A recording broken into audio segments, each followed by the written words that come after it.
Have you noticed that there are some footballers whose names you heard up until last year, but then just stopped hearing? Ever wondered where they went? Well, we want to look at a few of them today and tell you where they are. These are 10 footballers who disappeared in 2023.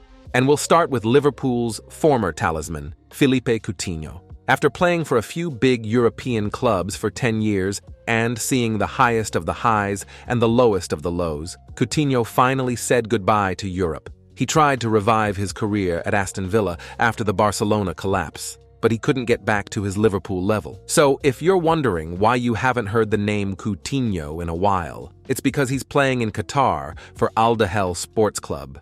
Al Duhail are the reigning Qatari champions, having won the Qatar Stars League last season, and they will be hoping that Coutinho adds to the dominance of the side as the season progresses. And the Brazilian is doing all right.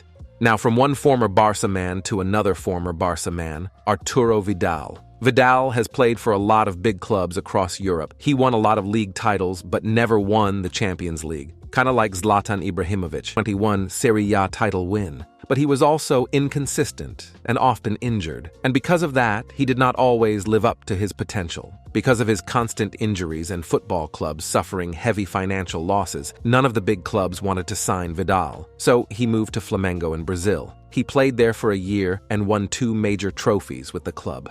But he moved again to another Brazilian club, Atlético Paranaense, and is currently playing there. I'll make a video on footballers who retired in 2023 if this video gets 1,000 likes. On the other hand, Marco Verratti's case is different. Verratti was at PSG for 11 years, but when Luis Enrique arrived at the club as a manager, everything changed. Enrique was not a fan of Marco Verratti's lifestyle choices. Enrique reportedly said that Verratti was the prototype of the player he hated. This led to Verratti being frozen out of the PSG squad and eventually being sold to Al Arabi in Qatar, where he is now enjoying his football and playing well.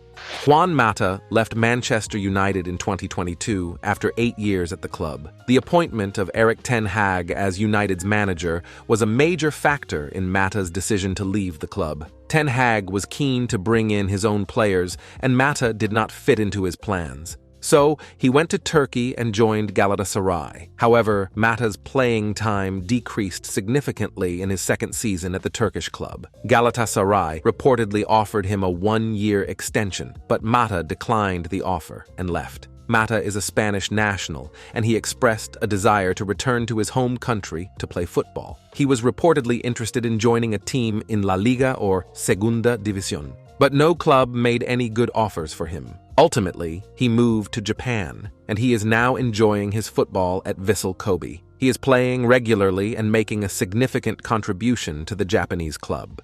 Cazorla left Villarreal a few years ago and joined Al Sadd in Qatar, but he has left Al Sadd as well. This is due to a combination of factors, including his age, he is now 38, and his desire to return closer to home. And just like Ramsey, Cazorla also returned to his boyhood club. He was born in Asturias, Spain, and is a lifelong supporter of Real Oviedo. He has always dreamed of playing for the club, and when he had the opportunity to join them in 2023, he jumped at the chance. Real Oviedo is currently playing in the Segunda División, the second tier of Spanish football. Cazorla believes that his experience and ability can help the club win promotion to La Liga. On the other hand, 35-year-old Diego Costa was no longer considered to be a first-choice striker at Wolverhampton Wanderers. Wolves were looking to bring in younger players who could offer more longevity. Costa was on a high salary, and Wolves were looking to reduce their wage bill. He was also hampered by injuries,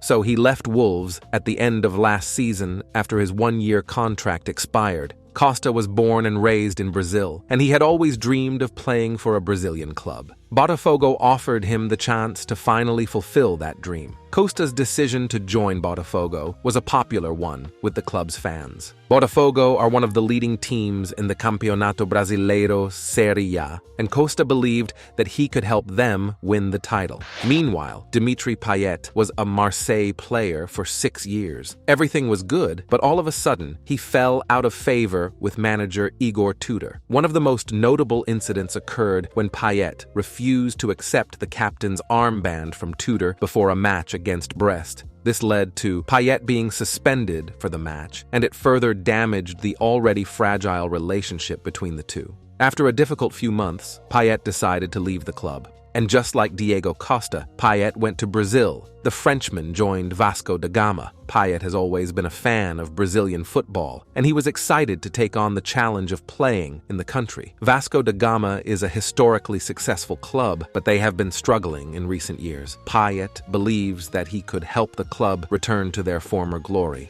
Jesse Lingard's case is different than everyone on this list. Lingard's career has been marked by periods of impressive form, but he has also struggled to maintain a starting role at his clubs. This lack of consistent playing time has made it difficult for him to establish himself as a top-level player. Lingard has also made some questionable off-field decisions that have attracted negative headlines and may have damaged his reputation among potential clubs. The English Premier League is a very competitive league, and there are a number of talented attacking midfielders who are vying for top spots. This makes it difficult for players like Lingard to secure regular playing time. Lingard has found it difficult to secure a permanent contract with a Premier League club. In pre-season, he was training with Steven Gerrard's Al Ittifaq in Saudi Arabia, but nothing came of it. Lingard is still a free agent, and he will be looking for a new club in the January transfer window. That's it from this one. If you enjoyed this video, give it a thumbs up and subscribe to the channel.